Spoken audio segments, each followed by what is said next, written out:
What's up, guys? Happy Friday. Welcome back to another episode of AKP Sports Talk. That's Ari, I'm Korea. It is October 18th here, obviously, getting into another weekend of college football here, and of course, the NFL, another big weekend here, inching closer to the beginning of the NBA season, of course. But, of course, we got to do a quick recap of how we did yesterday, and yeah, it was bad. It was bad. Boston College is one of the worst programs I have ever seen. I mean, Ari, this was ugly. I mean, yes, the under was ruined for the same reason, but Boston College ruined the under for you as well. I mean, Boston College, they two drives they had, or two or three, they drove inside the Boston College red zone. No, the Virginia Tech red zone, whether it was at the 10 or the 5, and Boston College and Thomas Castellanos, this dude fumbles twice, right? The very next play from scrimmage for Virginia Tech, Tootin just goes the distance untouched, and it's just looking like the under's done, and Boston College spread was nowhere to be found. And then Boston College, all of a sudden in the second half, they came alive in the third quarter with 21 unanswered. So that obviously ruined your under, but I was still alive for the teaser. And then one more touchdown for Virginia Tech, and I say I'm going to bed. So Boston College, just absolutely horrible program. That was a horrible game. They put up 63 points, and it was always Virginia Tech. Just man, I can't believe I faded Virginia Tech at home. That was unbelievable. But Boston College, I thought they were going to keep this game close. It was looking okay at first, but Kyron Drones, they were just moving the ball so quickly for Virginia Tech, and it didn't help that Boston College was taking themselves out of the game with all those drives that just resulted in no points, and then going on the other side, and then you see Tootin go up the field, and I turn my head, and he's untouched with no one beside him at the 50-yard line. I'm thinking, oh my goodness. Tootin was McCaffrey with 3 rushing and the receiving touchdown. Yeah, so that was obviously tough for the teaser. Obviously tough 0-1 day yesterday for me as well. Ari, I know obviously that under was obviously ruined by Boston College in the third quarter. I'll let you explain your side of it. Tough loss for you as well. Yeah, I mean, the first 2.5 quarters, there were 5 turnovers, and there were combined, and there were 28 points combined off those 5 turnovers. So no unders are going to hit, when there's 28 points off turnovers in the first literally 2.5 quarters. The first halfway through the third quarter was the 5th turnover. So and all 28 points were by Virginia Tech, by the way. None by Boston College. Yeah, none. Yeah, they were shut out at halftime because of how. Yeah. I know they got. I think they got 7. Part of their comeback in the third quarter was off a pick by Drones, I think. So that was I think it was 21 was Virginia Tech, and then the last 7, I think, if I'm not mistaken, was that Boston College when Drones just he was getting pressured running to the sideline, he just throws it, and gets picked off. That was that kind of game. That was that kind of game. Just you see something stupid happen by the quarterback, and you see what was he doing, and then it'll be a turnover, and then you see it from the other side with you see with the handoff, you see what was he doing, and then it'll be a turnover. But yeah, obviously a tough loss for both of us, but on to the weekend, obviously. Yeah, let's just move on. Obviously, we got a big weekend here, obviously. First, with the ugliest play of the year from me. I know you see that team, Ari. I know you see that team, guys. It's ugly. I know. You're thinking, why are you backing this 1-5 team, Korea? Why are you backing one of the worst teams in college football? I'll explain here. This line opened as almost a pick'em, right? And then it crept all the way to 4 early. And then it slowly crept coming down here. And all the money's going on Duke. So you can't say, oh, the money's on FSU, so that's why it's coming down. No, all the money, all the bets are going on Duke. So why is that line moving in Florida State's direction then? You got to think here, guys. You got to think. Line movement here, right? It started at 1, right? It was a pick'em, right? Ugly. You think, and you'll get the records, right? 5-1 Duke, right? 5-1, and 1-5 Florida State here, right? Completely two opposite teams, right? You have Duke, who has Malik Murphy, who is mid. He is a good throw. He can throw the ball, but when he has to scramble sometimes, he's a little mid sometimes. Well, let's be real here. But Duke's defense is pretty good. They have a really good secondary, and that's what they lean on more, right? The last time we had that, the last time I remember seeing Duke was that miraculous comeback against North Carolina, right? Where North Carolina should have won that game, right? And going back, North Carolina should have won that game. Remember that. They blew a big lead, right? And now you see this line, and I know I know what people are going to say. People are going to say this. See this line? People are going to say this. Sorry. Oh my God, Duke's -3 against 1-5 Florida State. Oh my God, throw the money line in a parlay. Yeah, I bet. So we're back in the worst team in football here in the ACC. Florida State +3, sprinkling the money line here. I'm not too confident in the money line. I think I'm just reading this line here.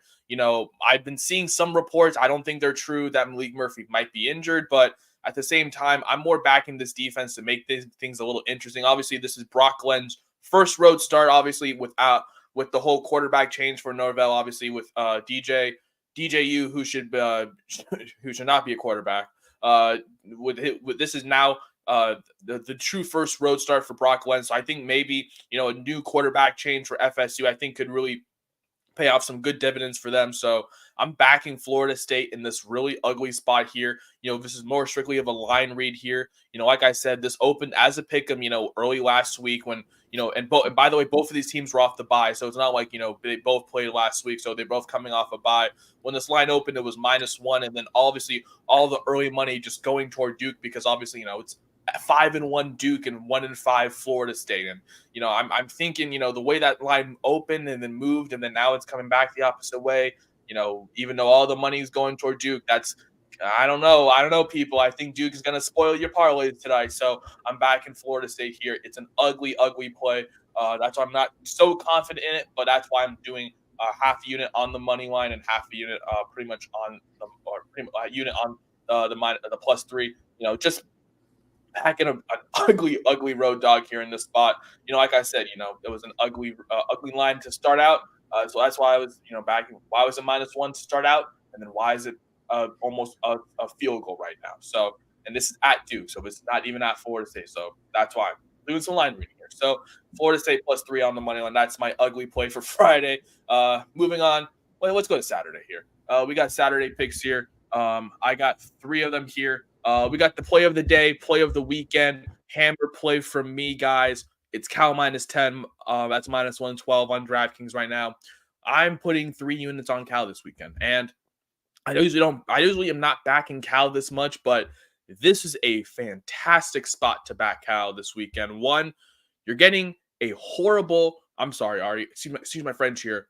They are rat shit. NC State. NC State is garbage. Okay, they are horrible. They lost their Super Bowl last week against Syracuse. Okay, that was the only game that I think that they were going to be really competitive in. But now they got to play a Cal defense. They got to go across the country. And if you guys don't know, there's this trend right now going on in college football with all this, obviously, the college football realignment, all these teams going across the country and whatnot. Teams that are going east to west are really having a hard time covering the spreads. That's teams going east to west, and that's NC State going all the way to Cal. I'm not backing NC State and that horrible offense on the road. They've been lucky to really keep this game close. They couldn't keep the close. They had their chance against Syracuse last week. They lost that game, and now they got to go all the way across the country to play Cal. I'm backing Cal -10. That's going to be a hammer play. Obviously, Cal is coming off that tough loss on the road at Pitt. Obviously, it showed, their defense is for real, obviously. They can really keep things close, minus the fact that obviously their offense, was missing Jaden Ott last week, and they were missing the top pass rusher. They've kept that game really close, obviously. I was on Cal +3 last week. I was also sprinkling the money line, as road dogs, and, they almost won that game. Some might say they should have won that game. So, and now I'm backing him as big home favorites here. I think -10 is a gift against a rat shit NC State team going on the road here, all the way across the country. And like I said, teams going from east to west are having harder times covering the spreads. Ironically, teams going west to east are covering the spreads pretty well. So teams that obviously, like USC going across the country this weekend. I know UCLA going across the country this weekend. I know those teams, maybe look out for those teams to potentially be backing this weekend. But for me, I'm backing Cal at home -10, fading NC State and their horrible offense on the road here against Cal's great defense back at home here. So I'm backing Cal -10 here. And then we're going to go to the Swamp here. And you know why I'm going to the Swamp here, because we're fading Florida once again. We're backing Kentucky here on the money line here, -120. I'm backing Kentucky strictly for their defense here. Obviously, I know they're coming off a tough loss at home against Vandy, and I think people have to start respecting Vandy as a good team now. I mean, this is all of New Mexico State's, team from last year, and that team was a 9-3, 10 team that went all the way to the Conference USA Championship game, lost to Liberty, but obviously still won 10 games. And now they're doing that in the SEC. So, we at some point we got to give respect to where it's due. And, we got to put respect on Vanderbilt's name. So shout out to Vanderbilt now. They're a good program and, they showed it. But Kentucky was still competing in this game, with their defense. And I think that's what's going to be what the leaning on, going into the Swamp here in Florida. Well, now they lost Graham Mertz. Graham Mertz is gone. He's done for the season. Obviously, he tore his ACL. And now they bring in DJ Lagway. And this is obviously his first I think this is his second start of the season, I believe. I believe he started one of those FCS opponents early in the season, but now he's facing a really, really good defense in Kentucky, and I don't really know how he does. Obviously, Kentucky, defense travels, and the last time we saw Kentucky on the road, obviously they beat Ole Miss, and that was a game where everyone was talking about Ole Miss, in terms of their both sides, but Ole Miss's offense was really not doing anything, and I think that's going to be a hard day for DJ Lagway to really get anything going. And on the other side, Kentucky leans more on their run game, and then you look at Florida, who has had trouble stopping the run all season. I do like Kentucky, to establish the run game, and make things tough for Lagway in the air. So, I think that's pretty much the game script there. And for Kentucky, pretty much slight road favorites here, on the money line -120. I do like them to win that game. So I'm taking Kentucky slightly on the money line, -122 units on that one. And then for one of the higher totals of the week here, I'm taking North Texas and Memphis here. I'm taking that first half over 34.5. That's -115 here. Look, it's going to be a really high scoring game between these two. You have North Texas and Memphis. The full game is at 60 something, I think 68 or something. So I'm just backing the first half here over 34.5. I think there's going to be some points from both sides. You look at North Texas, they're one of the best passing teams in the country, right? They can put up points, right? And it's going to be pretty much a kind of a negative game script or a positive game script, you can say, for the over in terms of that, because, they're going to be facing a Memphis team that kind of likes to establish the run game. Obviously, a lot more defensive minded, but this defense has not faced a passing offense like North Texas at all this season. So I'm just backing points in the first half. Obviously, I kind of do like the full game, but I don't really back totals that I am. If you think that's high, look at Utah State and New Mexico this weekend. I mean, have you seen that total? That is damn near 80. My goodness, 80 points in a college football game. Oh my God, I can get into why that both defenses stink and both offenses cook. So that's why that total's so high. But for this game, I'm backing more of a competitive game here in terms of a game script. You have North Texas, they like to throw the ball, deep, obviously, air raid with Eric Morris, and that as the head coach. Chandler Morris, the quarterback, one of the better air raid quarterbacks.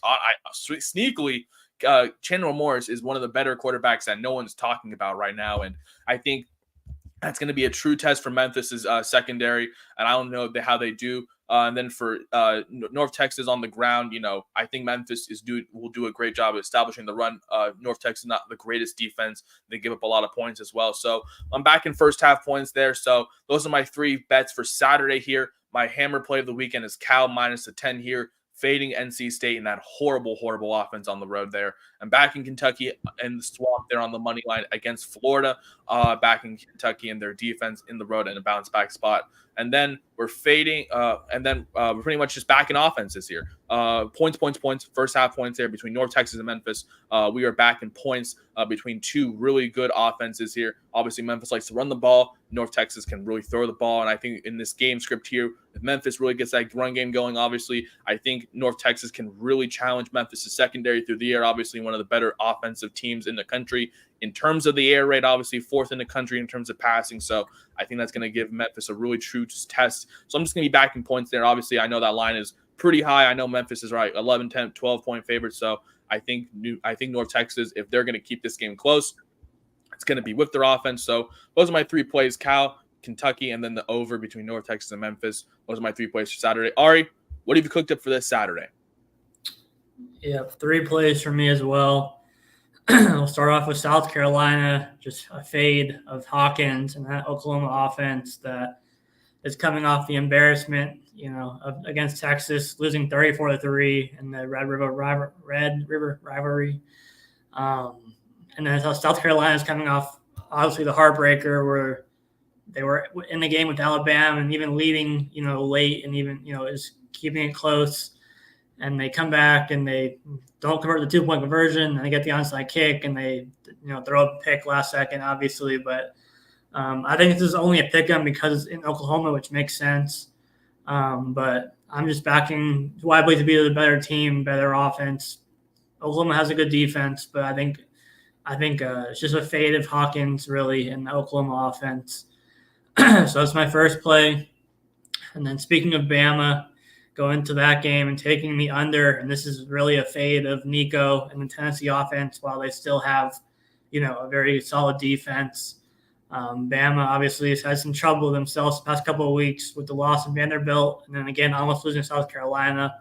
So I think that they're gonna, and it's been Milroe hasn't been his best the past couple of weeks compared to where he was at, early in the season.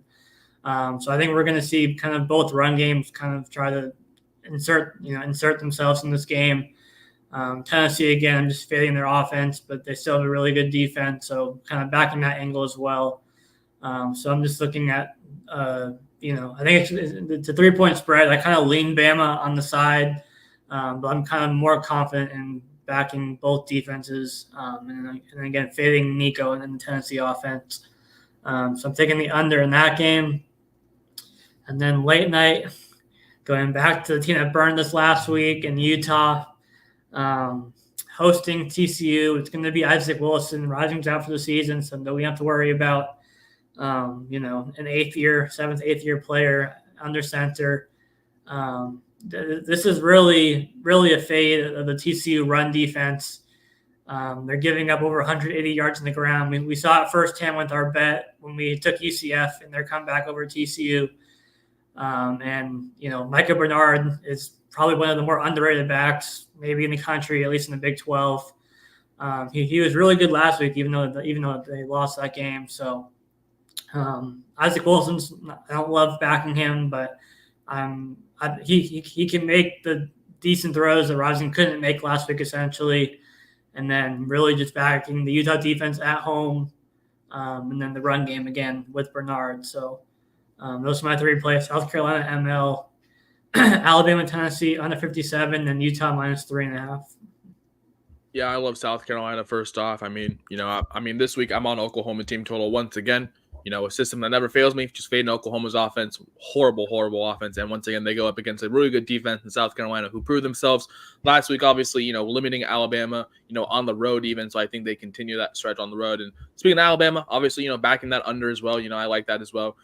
Both offenses, in this spot, I think they both kind of established the run or try to, with Jalen Milroe and, and his, an offense ability on the ground. And then, for Tennessee with Nico and how mid he's been looking the past 3 weeks, obviously now with Dylan Sampson obviously on the ground, kind of more as the dependent on offense.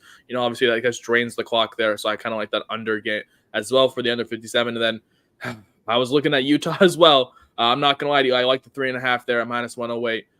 Like you said, they burned us last week, but obviously we don't have to worry about 25-year-old Cam Rising going under center anymore. Obviously with one leg now, it's Isaac Wilson, obviously the younger brother of Zach Wilson, who's in the NFL now, and obviously him in the spot here. You mentioned, he doesn't really have to worry about the pass because he can just hand it off to Mike Bernard. And TCU, obviously, they allow, they're one of the worst run defenses, if not the worst run defense in all of college football. And, as you mentioned, Mike Bernard, very sneaky on the ground. So I do like Utah as well, minus the 3.5, even though it's pretty ugly. I've seen a lot of steam going on TCU side, and I think a lot of people are like, oh, Cam Rising's done for the season. Might as well fade him.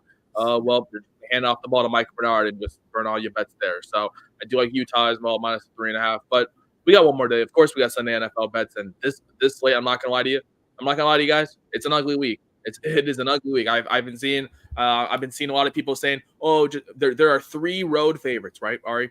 It's the Texans, it's the Lions, and it's the Chiefs. Everyone's like, oh, just tease them up points. Oh, they're gonna do fine. Just tease them up. Tease up the Lions and Chiefs, Chiefs Texans, Lions Texans.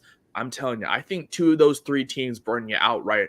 So I'm gonna stay away from that. Anyway, we're gonna go to my first bet here. Early morning game, back in my Hawks here, but we're just back in points here. We're back in the Falcons Seahawks over 51 here, minus 112 on DraftKings right now. We're back in points here. The reason we're back in points here is because you look at, the Falcons offense, right? They're not really going to be a team that really gets a lot of pressure on the quarterback, which is great for Geno because he is not good under pressure. And I think that's going to be evident. Obviously, I think that's going to be a great day for guys like DK Metcalf, obviously all the receivers after they really struggled last time we saw them against the 49ers, who obviously bring the most pressure in all of the NFL. And obviously that's one of the weaknesses for the Seahawks, obviously, against any kind of blitz. Obviously, we've seen the Seattle offensive line. It's pretty much a sheet of paper because anyone can get through the Seahawks offensive line. So obviously against this Falcons matchup here, I think against a team that doesn't really like to bring too much pressure, I think they cook as well. And we've seen the Seahawks offense, they can't stop the run at all. And they got to face Bijan Robinson on the other side. I think with how the Falcons offense has been looking as well, I think they can really cook as well. Obviously, guys like, Drake London as well. I like how they obviously, they've included Algier as well, out in the backfield as well. So I think him and Bijan as well can have big days on the ground. I'm a little, I wouldn't be too confident on guys like Drake London in the air, obviously with that secondary, obviously guys like Devin Witherspoon, but with all the injuries as well, I think, depending on what happens, obviously, it could be some big days for some other guys, like maybe like Kyle Pitts or whatnot. So I'm just backing points here. If I did lean aside, obviously I like the Hawks on the points, plus the 3, but I just want to back points here. I think there's going to be a lot of points here between both teams. So I'm back in the over 51 and between the Hawks and Falcons Sunday morning. And then one of my few teasers, as I was joking with Ari earlier, I've placed a lot of teasers this week just because of the fact that, with all these other games, but I voted all the popular ones here. I'm going to one that's kind of sneaky, but it's weird. I'm taking the Steelers and I'm teasing them up to to plus 7.5. And you see the Niners, I'm teasing them. It's a reverse tease all the way down to like plus 4.5.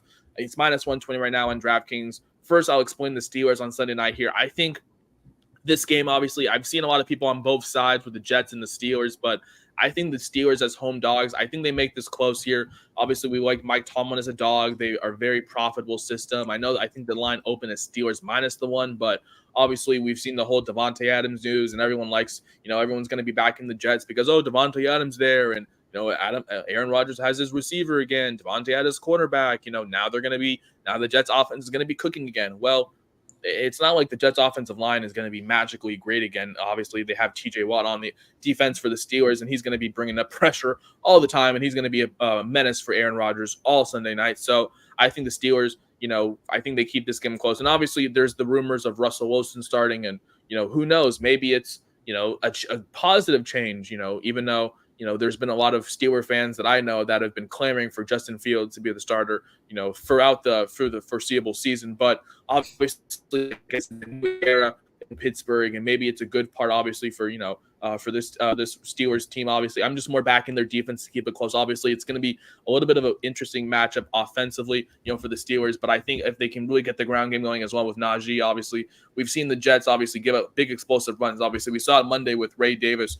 They made Ray Davis look like the next coming of Chris Johnson with how well the Bills' run game was pretty much going without James Cook. So I think if the Steelers can really get Najee Harris going, and that run game going, I think they can keep this game close. So that's why I'm teasing the Steelers up from plus 1.5 all the way up to plus 7.5. And I really needed a second leg. And I was looking at the Commanders, but that line moved from 7.5 to 9, and I don't really like that line's movement. So I went with my second safe choice and teasing the Niners from minus 1.5 to plus 4.5 there. I think the Niners, I think they make this game close. Obviously, I don't really like a side. Everyone's like, oh, you can't back Mahomes as a road dog here. But I think this is a really good get back spot for the Niners. And I don't like saying that at all, but I think the Niners are the right side here. So I'm just going to stay away. I'm just going to tease them, reverse them down to plus 4.5. I think if I think this game is going to be close either way, obviously, and I think it's going to be a field goal either way. So that's why I'm just more backing the Niners. I think everyone's going to be teasing the Chiefs up, and even though it's a safe play, I don't really want to take that. I think that could honestly be the one that burns you with how the Chiefs have been looking sometimes, in terms of facing pressure. But I think if this is just going to be a very defensive game from both sides. Obviously, we know Steve Spagnuolo is going to plan something for this Niners offense, and even though with that, I think the Niners defense does just enough as well, to disturb Patrick Mahomes. Obviously, we've seen him, give up some interceptions as well this year. So even though it looks like the Chiefs have been kind of finding their offensive rhythm now coming off the bye, I think this is a little bit, obviously, this is the Niners. They've been looking at this game, obviously since the Super Bowl, obviously the big Super Bowl rematch. Everyone's going to be looking at this game. I'm just teasing the Niners reverse to plus 4.5 here. I think if they do lose, I think they cover the 3. I think they lose by a field goal at the most. Obviously, it's going to be very close, obviously. So that's why I'm reverse teasing the Niners to plus 4.5. So those are my two kind of 3-ish picks for Sunday here with the Seahawks and Falcons over 51, and then my two-team teaser here with the Steelers, teasing them up from plus 1.5 all the way up to plus 7.5, and then reverse teasing the Niners from minus 1.5 down to plus 4.5 here, minus 120. Those are my 2/3 picks for Sunday. Ari, I know it's ugly. We got an ugly slate, but what do you like on Sunday for the NFL? Yeah, well, I have 2 plays, and one is the Chiefs I'm on. But I'll start off the Bengals, and this is just a flat-out fade of the Browns, and I know it seems too easy, and maybe and sometimes you don't want to take them in. It looks too easy, but this Browns team just looks defeated. They traded Amari Cooper, obviously, a couple days ago. Sometimes divisional games can get weird, but the Bengals are coming off, kind of a strange win over the Giants where the offense didn't look great, but the defense has looked a lot better now that they're healthier than they did were at the beginning of the season. So I think that they're going to put a lot of pressure on Deshaun Watson, as we saw him do against Daniel Jones. Giants also lost Andrew Thomas on their offensive line for the season, so that takes a pretty big hit to their offensive line. So I guess I don't know why. Okay, I don't know why I said that, but that's a different game, obviously. But yeah, this is just a flat-out fade of Deshaun Watson and the Browns' offense. I think the Browns defense can, at least in the first half, make it interesting. I think by the second half, the Bengals are going to pull away and win by, I think, 10 plus.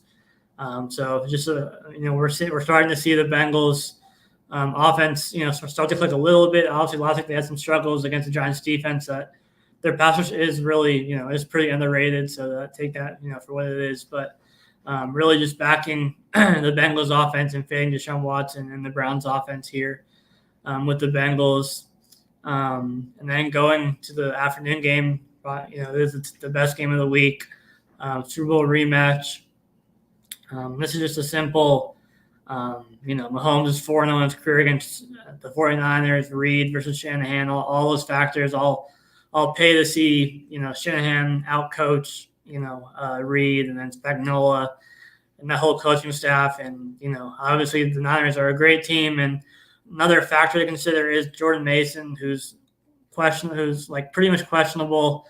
As of this morning, his test is up in the air.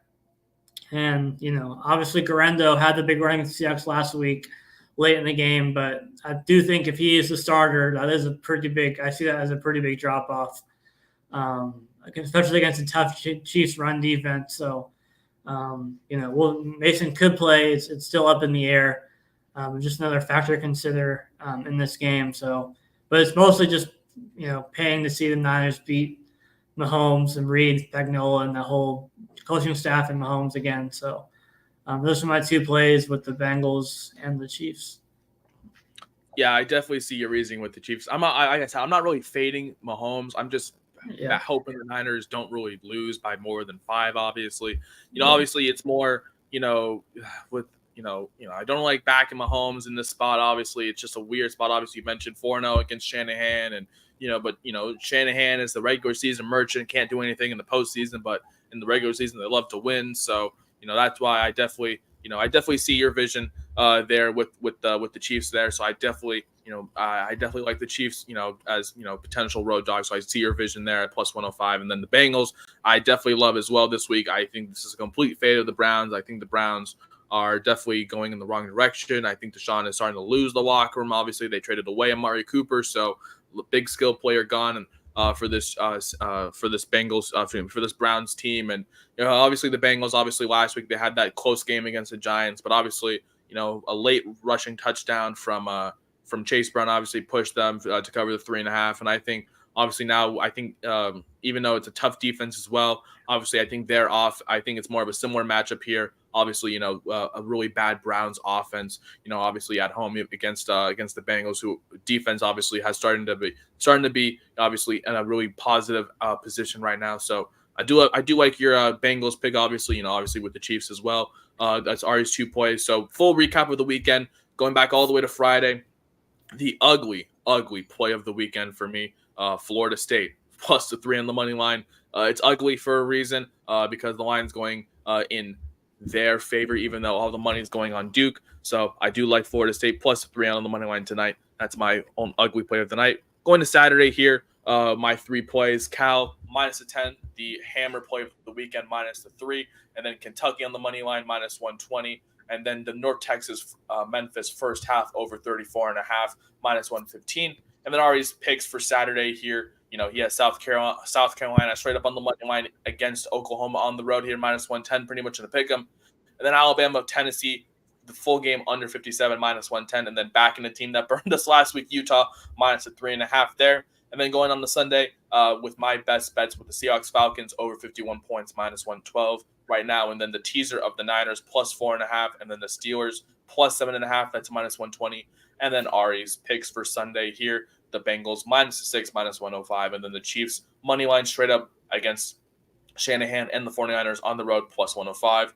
You can find all of these best bets, of course, on the Detroit Below AKP Sports Talk. We'll have our best bet for tonight posted tonight soon. We'll have tomorrow's card posted tonight momentarily as well. And then on Sunday, we'll have our card for Sunday posted Saturday night as well. And we'll recap all of our card on Monday. And yes, we have 2 Monday night games this week between the Ravens and the Bucks, and the Chargers and the Cardinals. 2 very interesting games, close spreads. I'd say very intriguing spread there, but we're going to have our best bets for both games, as well as our full recap from the entire weekend on Monday. So tune into that coming soon. But thank you guys so much for tuning in for another episode of AKP Sports Talk. That's Ari, I'm Korea, and have a great weekend, and we will see you on Monday.